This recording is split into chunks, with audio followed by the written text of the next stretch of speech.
Finding your perfect main in League of Legends is a very difficult task, considering there are now 162 unique champions. The faster you can find your main champ, the faster you'll climb, as sticking to a select few champions has been proven to be the most effective way to rank up. To make that task easier, we are set to bring you guys the ultimate guide to choosing your main for Season 13. But before we get into it, be sure to check out SkillCapped if you want to truly get better at League of Legends. We're the only service that offers a money-back guarantee if you don't climb at least 5 divisions while actively using our service. We do this because our service really does work, and if it doesn't work for you, you shouldn't pay. Learn more at the end of this video or click the link in the description below. Top lane is dominated by melee fighter champions, so if you are someone who likes the idea of a champ with strong, consistent dueling power and solid durability, one of them is for you. To narrow things down, let's separate fighters into 4 different subcategories, the first being fighters that excel in the early to mid game. If you like being able to take control right from the get-go, then choosing one of these is a great idea. To make things even easier, we have put the champs in order from strongest to weakest for the current meta. Olaf, Rengar, and Warwick are the strongest early to mid-game fighters, while Renekton, Lee Sin, and Akali are a little more underwhelming. Our next category of top lane fighters are ones that thrive the most in team fights. This isn't to say that some of these champs aren't strong in lane, it's just that they have the greatest potential to excel in team fights, so if you're someone who likes that late game insurance, one of these are great to consider. In order from strongest to weakest, we have Gangplank, Rumble, Gnar, Sylas, and Gragas. GP is super broken at the time of making this video, so he is our #1 recommendation. This next group of fighters are the ones who dominate in the side lane and are incredible in the 1v1 the longer games go.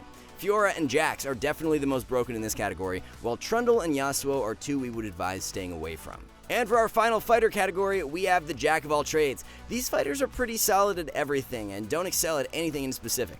Darius, for example, has a good early game, can split pretty well, and can be a beast in team fights with his resets. Camille, Riven, and Darius are all really strong right now, and 3 fighters that are amazing to main if you're unsure of exactly what you want in a champ, as they can do a bit of everything.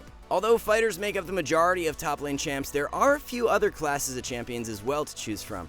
Tanks are champions who excel the most in team fights due to their copious amounts of crowd control. They are also a bit less volatile than fighters because you can always be useful on a tank regardless of how the early game plays out. Ornn is definitely the best pure tank and has been for a while now. Honestly, his 1v1 power is not even that bad either, as his full combo can burst surprisingly hard. This next category consists of champions who are a mix between a fighter and a tank. If you're stuck between whether you want to play a fighter or a tank, then one of these will be a good choice. Most of these champs don't excel at either role, but they have attributes in their kits that allow them to play like a fighter and a tank. K'Sante and Mundo are really good examples as they build full tank but have the dueling potential of a fighter champion. Of all these champions, Shen is without a doubt the strongest and has been for a very long time. Our last category of top lane champions are the ranged carries, and we'll split them into 2 subcategories being AP and AD. Both categories do very well throughout the early game, while the AP ranged top laners are a bit less volatile and have better teamfight power. You can get away with making mistakes a little more with ranged AP tops because you've got that scaling aspect to fall back on. Cassio is the best ranged AP top laner right now, while everyone else is on the weaker side. The ranged AD top laners are all about that dueling power and smashing their opponent in the 1v1. If you like taking complete control of the laning phase, then these champs are for you. Ranged AD top laners lack high impact CC spells, so if they do not get ahead early game, their mid to late game power is extremely weak. Uxin and Jace are the strongest ranged AD top laners you can play right now. Moving on to the jungle role, let's start off by covering the jungle fighters. Like top lane, there are a plethora of fighter champs to choose from, so let's narrow things down into subcategories once again. The first subcategory will be called pure gankers, as these are the fighters who are most reliant on snowballing the early game. You don't really have strong teamfight power with these champs, so all your eggs are in the early game basket. Elise and Rek'Sai are 2 of the strongest from this category for the current meta. If you like playing a jungler who can still gank quite well but excels more in teamfights, then choose from one of these. These champs may not have the same kind of early impact as Rek'Sai or Elise, but they are much more influential come mid to late game fights. Jarvan and Gragas are 2 of the most optimal from this category. If you want to play a fighter who excels at skirmishing, then choose from these. Gank power is okay with these champs, but what they are best at is winning out in those 2v2 or 3v3 fights. The most powerful that you can play at the moment include Sylas, Udyr, and Bel'Veth. Our final fighter subcategory includes champions that are weaker early on, don't have the greatest gank power, but come online really hard at either level 6 or with items. Master Yi and Nocturne are currently the strongest out of the bunch. Next up for the tank junglers, we can split them into two categories. First up will be the tanks who thrive the most in the early levels and are exceptionally strong gankers. This isn't to say you can't be impactful later on with Rammus, Nunu, or Maokai, it's just that they are on another level compared to other tanks when it comes down to impacting the early game. Scaling tanks are your other options, as these are champs that come online much harder level 6 onwards. Sejuani and Amumu, for example, are way more powerful with their ultimates and have better teamfight power than the ganking tanks. If you like being able to thrive in the 5v5s, then these champions are going to offer the most power. Fighters and tanks thrive in extended skirmishes, but assassins are all about that quick instant burst. If you like the idea of being able to one-shot squishies and play around a specific burst combo, then look into maining an assassin jungler. Our first subcategory of assassins are the ganking or skirmishing ones. These assassins are the best throughout the early game and don't have to wait on items or levels to be most effective.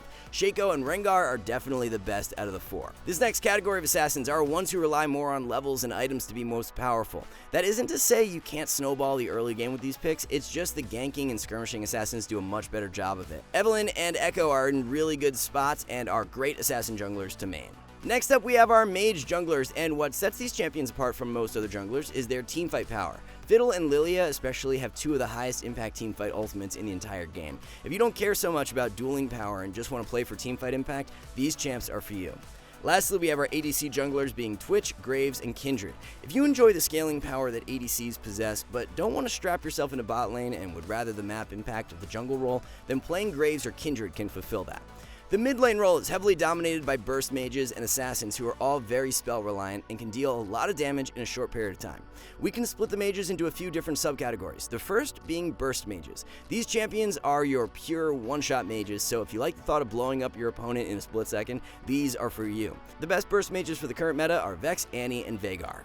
The next category of mages are the battle mages, and although many of these champs do have strong burst power, they aren't as reliant on that one big combo to kill their enemy and perform better in extended fights than burst mages due to their more consistent damage. To narrow it down even further, we split the battle mages into two groups, consisting of strong early game champs and stronger scaling champs. If you like the idea of dealing consistent damage as a mage and also want to take control of the laning phase, then choose from one of these. Cassiopeia and Rumble are the best for solo queue right now. As for the scaling battle mages, these are champs who thrive more with items and pick up much better the longer games go. Aurelion Sol is without a doubt the best scaling battle mage right now, as his consistent DPS power with Q is absolutely insane with a couple items. The final category of mages are the artillery mages, and these champions thrive at sitting back and dishing out damage from afar due to their long-range spells.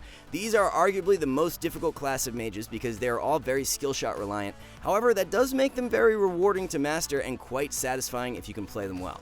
Let's move on to looking at the assassin mid laners.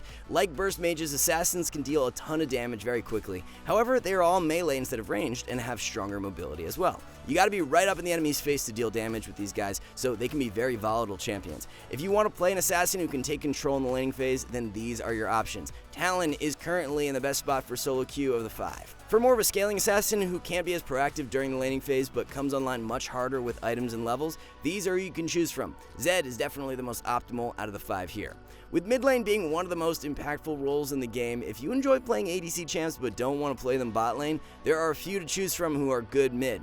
Tristana is an incredibly strong mid lane ADC right now, and Uxin is in a solid spot too. The rest are quite mediocre, so we would recommend trying Trist and Uxin first. Despite mages and assassins being the most popular mid lane champs, a lot of fighters you see top lane can do just as well, if not better, in the mid lane. So if you like that consistent damage power and more durability that fighters possess, but don't want to strap yourself into the island that is top lane, look into playing a fighter mid. Renekton, Pantheon, and Jace are 3 of the best mid lane fighters we would advise you try first. Heading down to the bot lane, let's have a look at our ADCs. ADCs are some of the most feast or famine champions in the game, as they deal the majority of their damage from auto attacks and are quite item reliant. With that said, ADCs with a few items have the potential to deal the most consistent damage in the game, so if you want to be your team's main damage source, look into playing ADC. Our first subcategory of ADCs are the strong early game skirmishers. Although ADCs are known for their scaling power, these ones can output a lot more early game pressure, which can give you more agency over how the game plays out. When it comes down to those 2v2 or 3v3 early game fights, these ADCs are going to be the most powerful. Next up, we have another set of strong skirmishing ADCs, but these ones are a little more item reliant. You don't have the same early game skirmish power with these picks, but with a few items, you can really begin taking over games. You can think of these champs as the strong scaling skirmishers. If you don't care so much about your skirmishing power and just want an ADC who thrives in teamfights, there are a bunch of great options. That isn't to say these champs can't skirmish at all, it's just that they are much more powerful in a 5v5 setting. Xayah and Twitch are two of the best teamfight ADCs right now, and they can output a ton of AoE damage given the right situation. This next category is being labeled as the utility ADCs. If you like playing ADC but don't enjoy having to rely solely on your damage to be effective, these are all great options. Jhin has his pick power from W, while Sivir, Ashe, and Varus all have their ultimates, which can be very impactful but not because of their damage. If you're someone who enjoys playing mages but hates laning against assassins or would rather just play them bot, there are a couple of great bot lane mages. Veigar is really strong after his recent buffs, and one we would highly suggest trying. And finally, let's break down the different support champions you have to choose from. First up will be what we're calling your melee catch supports. These champions excel at picking off targets from range and are amazing at punishing mispositioning. When it comes down to raw carry power from the support role, these champions have the potential to hold the greatest impact. Blitz and Nautilus are both extremely strong at the moment. Next up are your melee peel supports. These champions do a really good job keeping their carries safe. It's not that they can't find catch plays, but they definitely excel at fending off dive champions much better than the catch supports. Braum is in a solid spot right now after his recent buffs. Now, if you'd rather a champion that can do a little bit of both, with good catch and good peel, then choose from one of these. Thresh, for example, has great catch power with his hook, while his lantern and ultimate allow him to peel well at the same time. Rakan and Thresh are the most powerful out of the 6 in this category. If you like the idea of playing a catch support but would rather opt for a ranged character instead of melee, there are a couple options. Bard, Lux, and Morgana are 3 supports who fit really well into this ranged catch category, as they all have spells that can pick targets off from a distance. So far, we've covered support champions that have strong playmaking potential, but if you'd rather a champion that plays more to buff up their carries, the Enchanter's supports may be for you. There are actually 2 Enchanters you can play who have the ability to pressure well in lane, but have great utility at the same time, being Karma and Nami. It's no surprise, these 2 are generally the most played Enchanters in solo queue. The majority of Enchanters, however, do not thrive as much in the laning phase, and are more impactful with a couple items. We'll call these the scaling Enchanters, as they tend to have the best impact in 5v5 teamfights where they can buff up their team. A category of supports that has seen many new champions join this season consists of the ADC supports. In the past, it was literally only Senna who was in this category, but now we've seen Ashe become a strong pick, while Jhin and Caitlyn have been heavily picked in the pro scene. Besides Senna, we would advise to stay away from this category for solo queue, unless you have previously played a lot of ADC and are looking to dabble with support. The final category of supports to choose from are the mage supports. If you're someone who likes playing support but still wants to be a good damage threat for their team, mage supports are likely for you. This first subcategory are the lane dominant mage supports. Heimer tops everyone else and is without a doubt one of the best mage supports in general.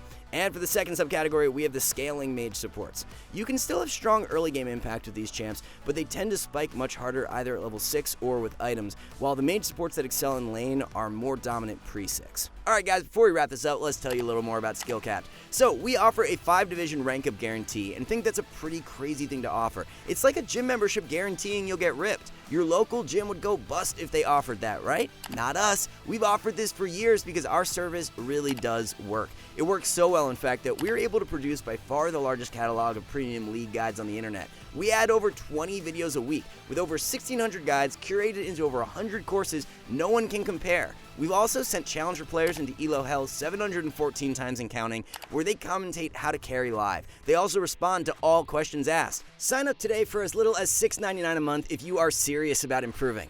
So that's going to wrap everything up for this one. We hope this video has helped to narrow things down for you and make the process of finding your main champion a little easier. Thank you all so much for watching, and we'll see you in the next one.